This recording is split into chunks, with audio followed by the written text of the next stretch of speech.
This question deals with acidic, basic versus neutral salts. All right, if we look at the ions that are going to be in solution, if any of these salts dissolve, we see that these are all conjugates of strong acids. They're going to have no tendency to react with water.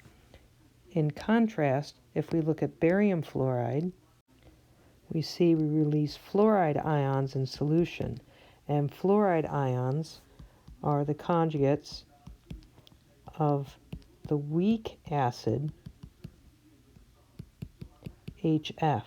So there is some tendency for the fluoride ion to react with water. We generate HF and hydroxide. The fact that the fluoride ion reacts with water to generate hydroxide ions is the reason why barium fluoride is classified as a basic salt. When we put barium fluoride in water, it's going to generate a basic solution.